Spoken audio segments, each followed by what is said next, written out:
नमस्कार साथियों, हमारे YouTube चैनल ब्रिलियंट ट्यूटोरियल में आप सभी का स्वागत है। साथियों, आज हम लोग आधुनिक भारत के इतिहास में बंगाल विजय के बारे में पढ़ेंगे। बंगाल के प्रमुख नवाब, अंग्रेज और बंगाल के नवाब के बीच संघर्ष और प्लासी और बक्सर के युद्ध के बारे में हम लोग जानेंगे।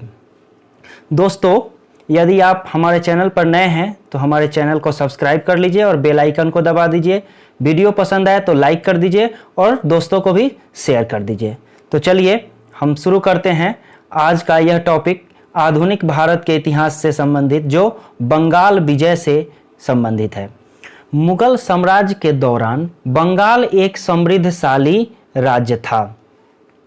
मुगल साम्राज्य के दौरान बंगाल एक समृद्धशाली राज्य था और जब मुगल साम्राज्य के शासक औरंगजेब की मृत्यु हो जाती है तो उत्तर मुगल काल में जो होता है सत्ता कमजोर होने लगती है। मुगल सत्ता कमजोर होने लगती है और बंगाल से उसका नियंत्रण खत्म होने लगता है और मुर्शीद कुली खां स्वतंत्र बंगाल की स्थापना करके वह उसका सूबेदार बन जाता है। तो मुगल देखते हैं कि बंगाल से मेरा अधिकार खत्म हो रहा है, तो वह 1717 ईस्वी में फर्रुख सियर ने 3000 रुपये कर लेकर अंग्रेजों को व्यापार करने के लिए दे दिया और जिसे अंग्रेजी कंपनी का मैग्ना कार्टा कहा जाता है।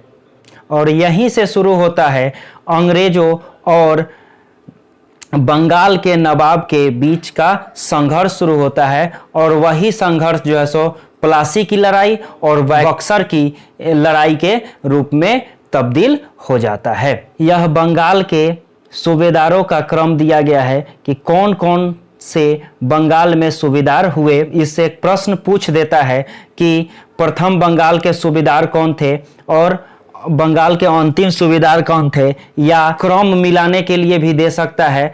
बंगाल के स्थापना जो है मुर्शीद कुली खां, जो पहले भी बता चुके हैं हम कि मुर्शीद कुली खां बंगाल की स्थापना करते हैं और 1713 से 1727 तक शासक रहते हैं। उसके बाद सुजाउद्दीन और सरफराज छोटे अंतराल के लिए आते हैं। उसके बाद तब अलवर्दी खां 1740 से 1756 तक। उसके बाद सिराजुद्दौला 1756 से 1757 तक।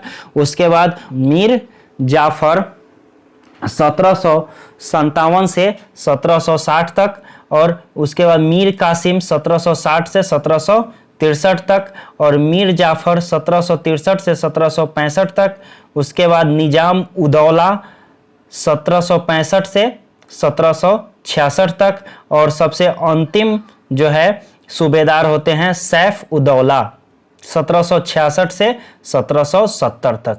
चलिए अब देख लेते हैं कि इन सूबेदारों के शासनकाल में कौन कौन सी घटनाएं घटित हुई और किस तरह से बंगाल जो है एक अलग राज्य बना। तो मुर्शीद कुली खां 1713 से 1727 तक शासक बने रहते हैं, जिसमें मुर्शीद कुली खां स्वतंत्र बंगाल का संस्थापक माना जाता है और इसने अपनी राजधानी जो है मुर्शिदाबाद बनाई। इनसे 2 क्वेश्चन याद रखना है। इसके बाद 2 शासक आते हैं, सुजाउद्दीन और सरफराज।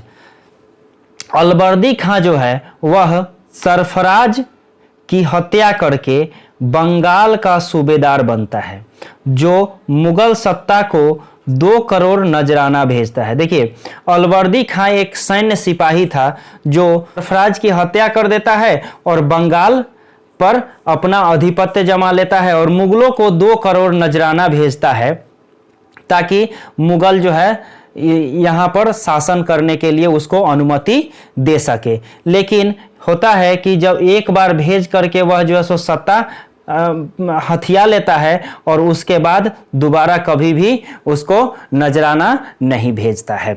उसी समय अंग्रेज भी अपनी सत्ता स्थापित करना चाहते थे, जिसे अलवर्दी खां ध्यान से देख रहा था।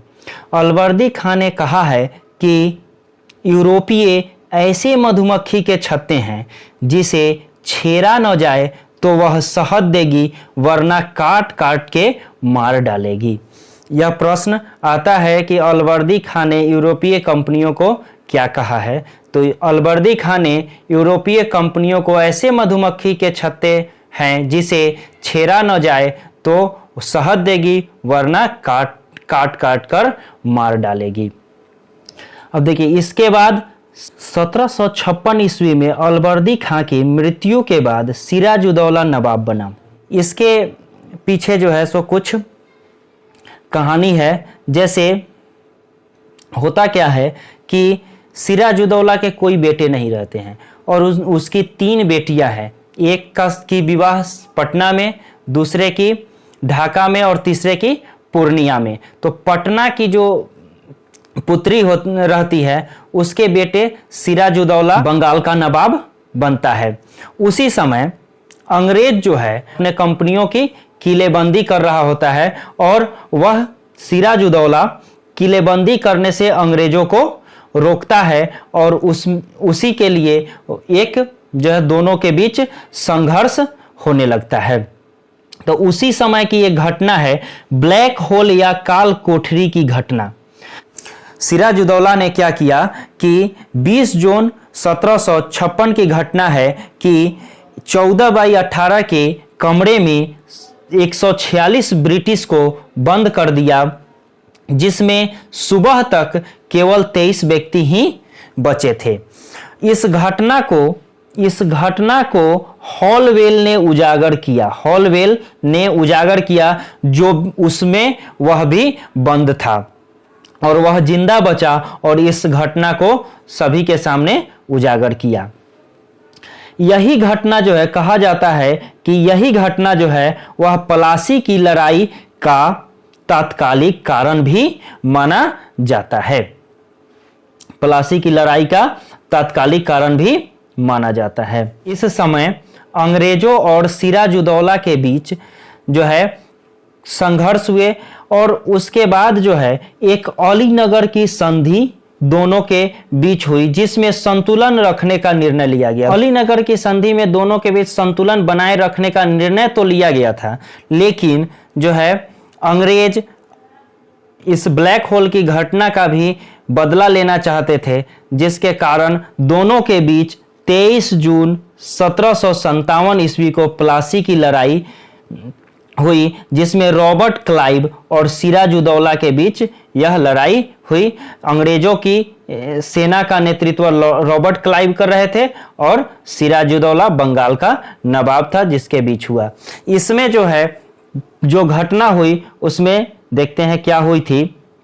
एक थे मीर जाफर जो सेनापति थे सिराजुद्दौला के, और राय दुर्लभ, उसके बाद उसकी जो मौसी थी, चूंकि यह शासक बना था तो उसके घरेलू खटास भी बढ़ गए थे, क्योंकि वह 3 मौसी थी तो यह शासक बन गया, जिसके कारण सभी में यह जो है सो एक द्वंद्व की स्थिति हो गई थी।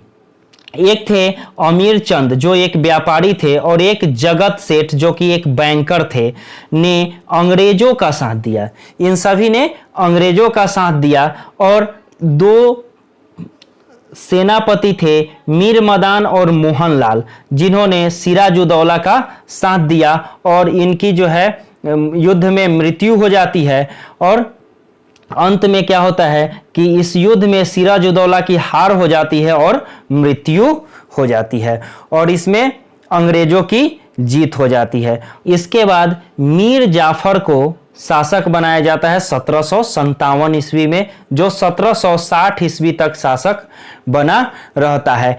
अंग्रेजों के द्वारा मीर जाफर को नवाब बनाया जाता है, जो एक कठपुतली शासक होता है। वह कठपुतली शासक होता है और अंग्रेजों के इशारों पर कार्य करता है। मीर जाफर का एक दामाद होता है मीर कासिम, जो अंग्रेजों के अधिक सुविधा देने का प्रलोभन देकर शासक बन जाता है। और उसके बाद मीर कासिम जो था वह एक महत्वाकांक्षी शासक था। वह अंग्रेजों से बचने के लिए अपनी राजधानी को मुर्शिदाबाद से मुंगेर ले गया। मीर कासिम जो है अंग्रेजों को अधिक सुविधा देने का प्रलोभन देकर के शासक बन जाता है, लेकिन वह जो है सो बहुत ही महत्वाकांक्षी शासक था और वह खुद से अब निर्णय लेने लगता है और अपनी राजधानी को ही मुर्शिदाबाद से बदल करके मुंगेर ले जाता है।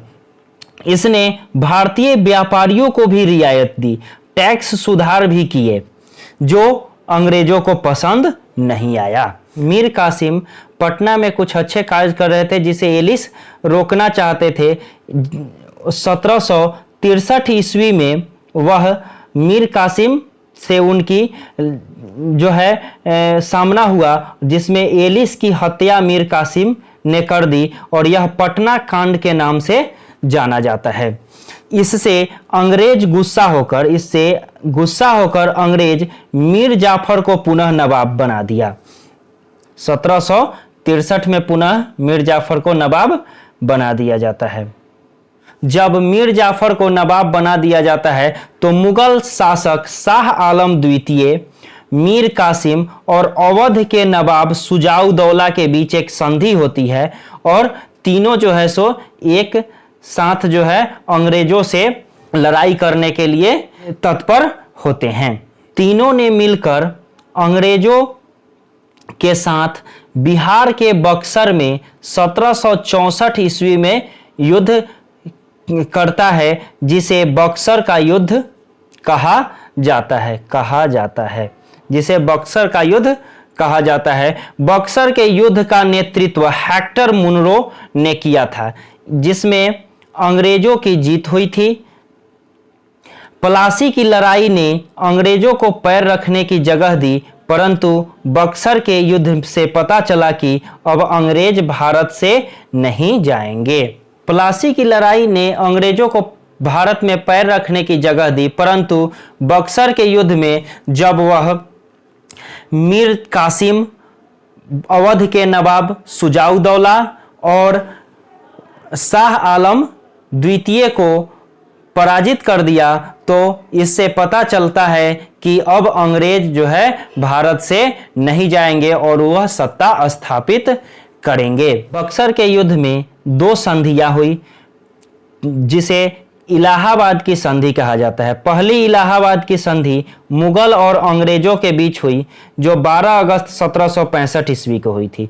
दूसरी संधि अवध के नवाब और अंग्रेजों के बीच हुई थी, जो 4 दिन बाद 16 अगस्त 1765 ईस्वी को हुई थी। और 1765 में क्लाइव ने द्वैध शासन का आरंभ किया था। 1765 ईस्वी में ही रॉबर्ट क्लाइव के द्वारा द्वैध शासन आरंभ किया गया था, जिस द्वैध शासन को 1772 ईस्वी में वारेन हेस्टिंग्स द्वारा समाप्त कर दिया गया था। बंगाल का अंतिम सूबेदार जो है मुबारक उद्दौला था। तो दोस्तों आज के लिए इतना ही। अगले वीडियो में हम लोग मैसूर के संबंध में पढ़ेंगे, जिसमें आंग्ल मैसूर युद्ध के बारे में पढ़ेंगे। और यह वीडियो आपको कैसा लगा यह कमेंट करके जरूर बताइएगा और लाइक जरूर कीजिएगा, क्योंकि लाइक करने से हमें और ऊर्जा मिलती है और हम नए नए वीडियो लेकर के आते हैं। तो धन्यवाद दोस्तों।